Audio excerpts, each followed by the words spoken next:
Magluto, magluto, magluto! Tayo ay magluto!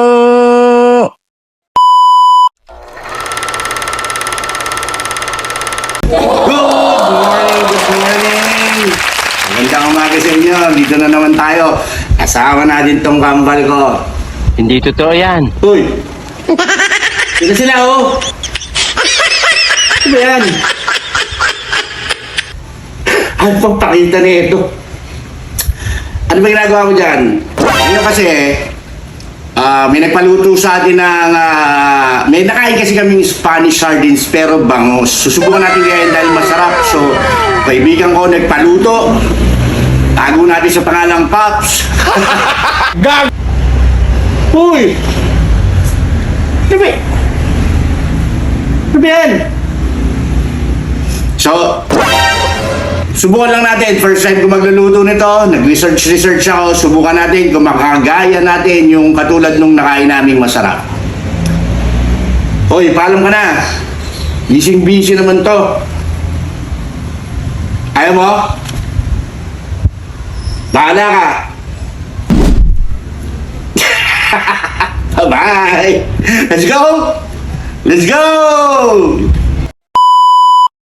Okay, Spanish style bangus. Ang titirahin natin ngayon, paluto ni Pops. Kailangan natin ng bangus, yung medyo maliliit lang. Kailangan natin ng canola oil or kung may budget kayo, olive oil. Kailangan natin ng green olives, pickles, yung buo, tapos tomato paste, dahon ng laurel, paminta, asin, carrots, at nakalimutan ko isama yung suka para ma-preserve yung ating lulutuin at pampaasim na rin.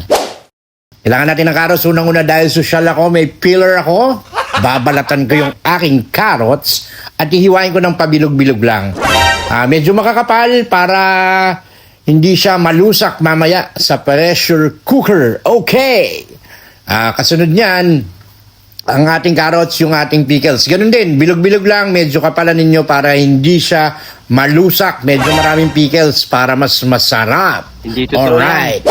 Tapos sa inyong pressure cooker, ilatag nyo yung carrots para bed, dahil ihihiga natin dyan yung mga bangus. Ang sarap ng higa oh. Uy, para hindi masunog ba? Parang panangga niya sa apoy. Okay, tapos 6 na piraso yung aking bangus, no? So, pinaibabaw ko lang. Tapos inilagay ko na yung sobrang carrots. Ilalagay ko na rin yung aking pickles. Mas masarap, mas marami, mas masarap. Tapos isusunod na natin yung olives. Okay, bahala ka kung mas maraming olives, ako ganyan lang. Alright, tapos sinunod ko na dyan yung dahon ng laurel. No? Dinamihan ko yung dahon ng laurel kasi ang bango niyan eh. Sinunod ko na yung buong paminta. Pagkatapos ng paminta, yung tomato paste para kumulay yung ating mantika. At mas masarap tingnan. Hindi totoo yan. Pero kung umabot ka sa video na to, mag-like ka, mag-share ka, mag-comment ka, mag-send ka ng stars. Send mo na yan. Tapos lagyan mo ng tubig. Lagyan mo ng tubig, yung saktong-saktong submerge lang. Wow, submerge. Ibig sabihin, lubog lang yung ating 2 layer ng bangus. Pagkatapos yan, lalagyan natin yung canola oil o kung may budget ka, sabi ko nga kanina, olive oil mas masarap. Okay? Pero pwede rin yung canola oil walang masama dyan. Ayos na ayos din yan. Nilagyan ko siguro ng mga 1 tasang canola oil. Okay? Tapos yan, susunod na natin yung ating, ano nga ba kasunod? Asin. Okay, yung asin, mga 2 kutsarang punong-puno, pampaalat, asin. Okay? Sa Tagalog ng asin, kasalanan. Bugok. Okay, tapos sinara ko na yung aking pressure cooker, siguraduhin yung may yung pressure cooker nyo para hindi kayo masabugan. Pag maigpit na, salang nyo na sa malakas na apoy, no? Para kumulo muna yung loob niya. Pagkatapos, pagka tumutunog na siya ng ganyan, tsaka nyo lang ibababa yung apoy, low to medium fire para hindi masunog. At pakukuluan natin to sa loob ng 1 oras.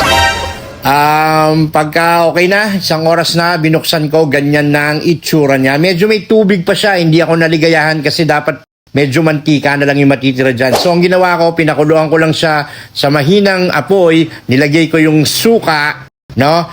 Tapos mahinang apoy lang para hindi masunog yung suka, wag mo nga haluin. Hindi totoo Tapos para matuyuan, okay? Unang-unang beses ko nga lang pala iniluto ito, pero mukhang successful naman, no? So ayan pinalamig ko, tapos pinlating ko na, nilipat ko na sa lalagyan. Yan napakasarap po. Tinikman ko siya, saktong-sakto na siya, yung timpla niya. Yung buto sa gitna ng tinik, medyo meron pang ilalambot. Pero okay na. Wow! Ubus na naman ang kanin. Sasabaw mo yung mantika nito. Wow, wow, wow, wow, wow, wow! Bye-bye! Okay. Masarap yung Spanish bangus. Sakto-sakto lang pero konti pa sigurong haba ng pagpre-pressure cooker kasi hindi naman medyo, may ilalambot pa yung tinik sa gitna. Pero yung mga tinik-tinik niya talaga, wala na, pwede nang kainin. Yung sa gitna lang, siguro kung mga additional 15 minutes, madudurog na siya sa bibig. Okay na okay. Okay na yun.